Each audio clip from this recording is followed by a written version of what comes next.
kind of getting on the floor, seeing how you felt physically, getting up and down. What are your thoughts on that? No, it feels good to be out there. Of course, I'd rather be up 30 than down 30, but, as a pro, you got to stay ready. That's what all the guys did. We give a lot of credit to our coaching staff to do the stay ready runs yesterday. We've been doing it in between days of games just for us to stay ready, because you never know with a long, deep playoff run, knock on wood. So they just try to keep us fresh and just come out there and just have respect for the game and go out there and play.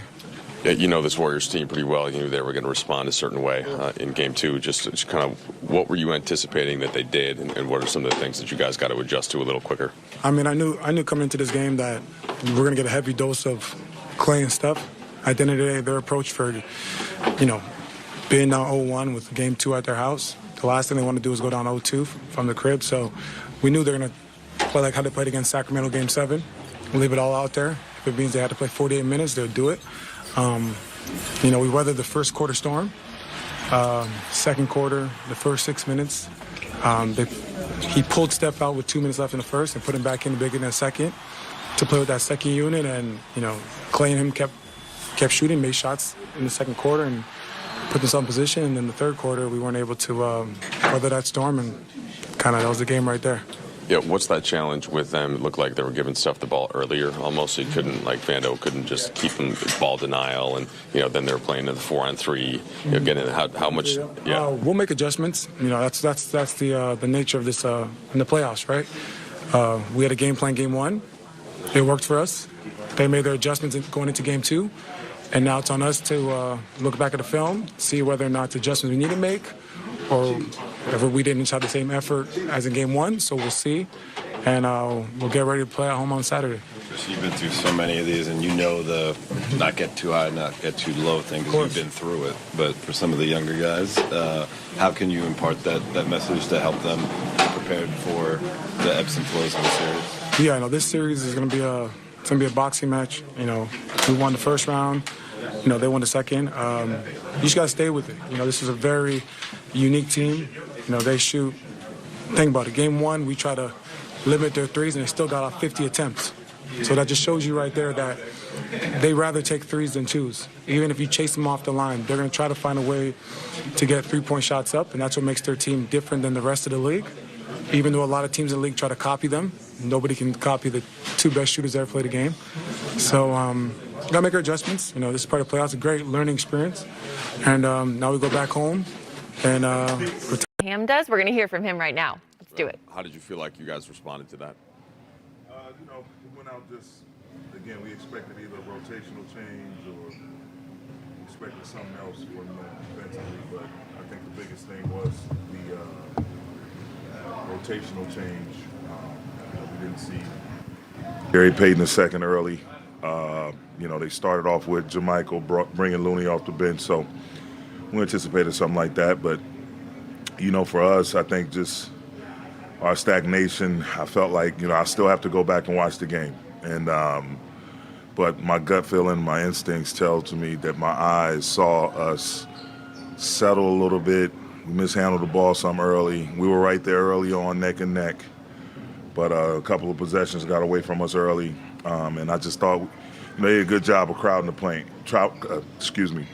paint and not allowing us, trying to prevent us from playing downhill as much. And that in turns affects what we do at the free throw line. So we'll go back to the drawing board and look at different ways we can sustain what we did well and what we've done well over the course of these first two games, and then look at what we can possibly do better.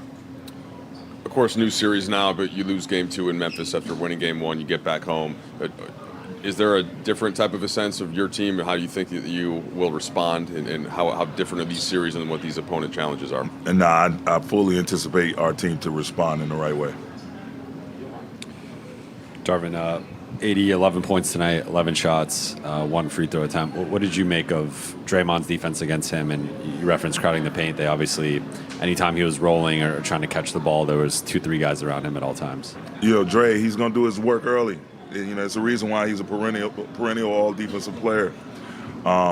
He's going to force tough catches, and when he's on the ball, his on-ball activity second to none, and he's a good communicator. If A is not trying to go at him, we're going into a secondary action after getting the ball to A. He's great about that, whether he has to switch or talk his guy through the scenario. He's been top shelf his entire career in that regard. So again, we got to go back and look at ways we can move A around, put him in different spacing, different actions, and just try to diversify his attack. Darvin, you guys went the entire postseason from the playing round, first round, and game one against Golden State without allowing 40 in a quarter, and you do it second and third quarter today. Where do you think your defense wasn't up to snuff tonight? I mean, I just think just being ready from the ball leaving our shooters' hands, sprinting back in transition, getting matched up, communicating. You make one slip, you miss one assignment, they're going to make you pay. And as I mentioned before, they're probably most dangerous once they give the ball up, and that's when that's when the race starts. I mean, those guys' ability to run around on the floor and their bigs and their facilitators, guys, knowing where they can blindly throw a pass, and that pass is going to be connecting to Clay or Steph or Jordan right in their spot. And they have a lot of pride, a ton of pride. They're a championship ball club for a reason. And after game one, we fully anticipated them to come out and throw some haymakers, which they did. And Clay got off. He was seeing the ball go in early and often. So again, we got our work cut out for us. But you don't get to this point in the season by it being easy. You have to buckle down, do your homework, look at ways, the W's and L's, the wisdom and losses, lessons. Look at ways you can get better from it, and try not to make the same mistakes twice. Darvin, I believe that this is the 16th game in the postseason now where the team that was at home and lost the first game came back and won the second game. What's that kind of say about just the postseason and the intensity of it? I mean, it just you come in, you shift the home court advantage by being the road team, taking game one. And again, not just, you talk about different teams in this position, in the position of being down 0-1 on their home floor, and let alone, the defending champs. They're going to pour everything they're in not to go back to the road team's home down 0-2, and just simple mathematics. So we expected them. We expected it to be a tough series. Even though we came away with game one, that was a hard-fought win, and we expected them to come out today guns blazing. So it shows you the guys' ability to the teams and the individual players, their ability to take their intensity and their focus up a notch when their back's against the wall, so to speak. Darvin, Clay has gotten loose here in these two games. Well, what does Austin need to do defensively to try to limit the attempts, and I guess how big of a concern is that as the series moves on? I mean, it was a concern from the outset. I mean, and not just for Austin, for our entire ball club, man. These guys, they shoot the three ball at an alarming rate, and their clip in which they make them is also alarming if you happen to try to defend it and stop it. And, many times in transition or different actions, you tend to have a late switch or early switch. You get cross-matched.